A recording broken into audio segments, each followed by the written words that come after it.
So welcome to the Ocean Shala. We just moved our beautiful Shala to Capistrano Beach. So we still have the beautiful altar behind us, but what you can't see in this shot, but maybe Tamara at some point will give you a picture of it, is all the students here at Pacific Ashtanga will be looking first through steamed glass and then hopefully to the ocean at some point. So I'm very excited about our move here, and I want to share that with our extended family. So we moved here on Friday, which was very auspicious because it was the new black moon. So I've been talking a little bit about that this week. What is a black moon? 2 new moons in a year. Yes, so it's like a blue moon, except for blue moons are full and black moons are the new moons. So that means we had 2 new moons in a row. So it's auspicious because it's about new beginnings, it's about rebirth, it's about rebirth. It's a little bit unique, this particular black moon, because it's about rebirth of things that are already sort of within us or already our own potentials. So it was exciting for me that we were opening, we had that moon right before our first day of practice, which was Saturday, October 1st. But I always feel like whatever's going on for me is sort of bigger in the community for this move to represent for all of you sort of new beginnings, rebirths for all of us. Obviously we're Ashtangis, so part of that is we're used to our space, we're used to the way things were, and now we've got change and we've got to do things different and things are new. So that always creates shifts for us as well. We kind of look at our own patterns and how we feel about things. But I think it gives us an opportunity to really check in with ourselves and look at possibilities for rebirths and new beginnings. So in that, we were also looking at the beautiful ocean and how every time you guys come here, it's going to be you connecting with nature. For me, most of you know the story. I looked at this space 12 years ago when I first wanted to open the Shala, and it sort of came full circle and very serendipitous how we wound up having it now. But I believe that Ashtanga, yoga in particular, but Ashtanga is really a practice that brings us close to nature. The first thing it does, it brings us close to our own nature. So all the koshas and all the work that we do going inward brings us into our own sense of what's going on with us. And I come back to the moons when I say that because Ashtangis honor moon days, which is unusual. Like if you guys happen to tell your boss at work, like, yeah, I didn't go to yoga today because it was a moon day, they'd be like, Or your kids, your children, when you say, we don't practice on moon days, they might say to you, well, why don't you practice on moon days? And why don't we practice on moon days? Because we're weird? Because we want a day off? Eric, why don't we practice on moon days? I don't like to answer questions on camera. Nimu, tell us. I think it has something to do with the tide and the energy pull. Yes. You guys can't see Nimu, but she's so beautiful, and she is actually from India. So she has a really strong connection as well because of her culture and the respect they have for what I'm going to call today containers. So our container is our body, and it's 75% water. And so we're very much in sync with the tides and the larger bodies of water and how the planets rotate and all that good stuff. So we feel like in Ashtanga, we're so connected to our physical body as we make this journey inward that when there's a full moon, my energy is a little bit higher. We say we're at the top of which breath? Inhale. An inhale. And then when the tide is low in our bodies and the moon is new, we're at the end of Exhale. And so the energy usually is a little bit more lower, right, than the other one. And you might feel that, but Ashtangis, no matter what, we can always blame it on the moon. We can always say, I don't have much energy today. Oh, it makes sense, it's a new moon, right?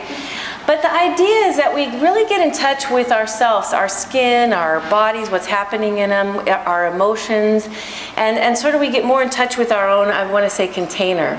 And then Ashtanga also gives us this opportunity, as Nimu could tell us more about this, about the larger container. So I'm very much in touch with this Shala. This is a container as well, and how it holds me, how it holds the heat in the room, how it holds our energy.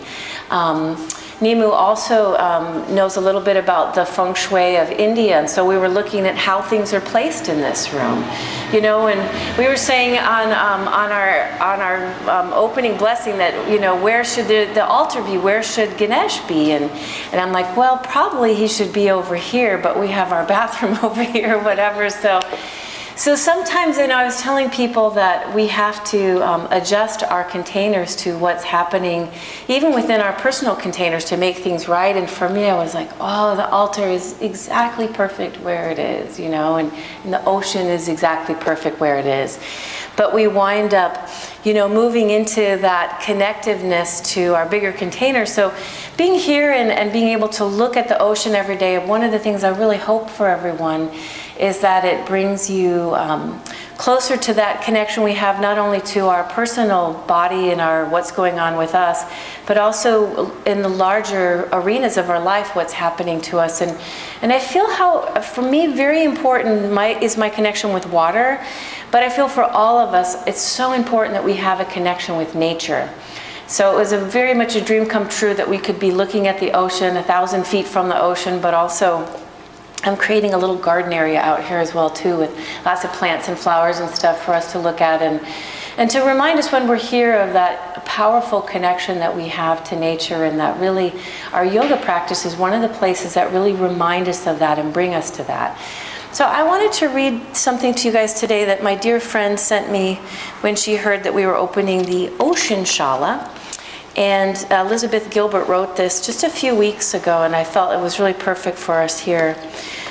She said, "Go to the water, dear ones. Years ago, when I was going through a really hard time, a friend of mine who was a naturalist gave me some beautiful advice about how to best take care of ourselves. He told me, when an animal is in the wild and has been injured, it has only 2 strategies on how to heal itself. It can rest or it can go to the water. Right now, try to do as much of both of these as possible. Rest and then go to the water. Drink the water, submerge yourself in the water, touch the water, look at the water, then go back to sleep and repeat as necessary until healing occurs. Sometimes I forget these 2 magical principles, how to rest and how to go to the water. Then I get overwhelmed by life's challenges, and I trick myself into believing that I need a much more complicated cure than your average wounded animal.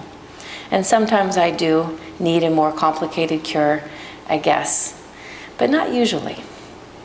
Usually sleep and water will do the trick. It reminds me of the Isaac Denison quote, "The cure for everything is salt water, tears, sweat, and the sea." This morning after good night's sleep, I went to the water. And on the first day that we opened, I actually went and dipped my toes in the ocean after practice as well. And I felt a little bit of what Elizabeth is saying. She said she dipped her toes into the Atlantic Ocean. She has never let me down, and she didn't let me down this morning either. That said, when the ocean isn't available, a long hot bath will work, or a cold shower, which I thought Wim Hof would like. Or standing naked under a garden sprinkler, which has been known to change the energy of a day as well. As a final resort, just drink 8 ounces of the stuff. Whatever it takes, get the people to the water. Just rest and go to the water. It's all going to be all right. That's what the water tells me anyhow. I believe in the water. I do too. And, you know, I take people all over the world to go on retreat to have what we have here. And I had a few students that came here on Saturday and they said, "Oh my God, Di, I feel like I'm on retreat with you again." And I thought, yeah, we are on retreat. We're on retreat. We're so blessed, you guys, to be here. But I feel like sometimes my life gets complicated and I get busy and I don't get to the water. So I hope this place will remind all of us it's just a few steps away, and we can always look at it and we can always drink it. On our first day here, I did say to myself, as I looked out into this and I saw everyone breathing, and I said, what's better than this? You know? So this is our quotes for this week. Of course, the Isaac Denison quote, "The cure for everything is salt water, tears, sweat, and the sea." On the first day of practice at the ocean Shala, I said, what is better than this? The sound of breathing and white water waves crashing, the beauty of the water and the light glistening. The ocean Shala calls. Listen to your heart, passionate and moved by the ocean's power, always reminding you, embrace life now. Thank you, and welcome to our new home.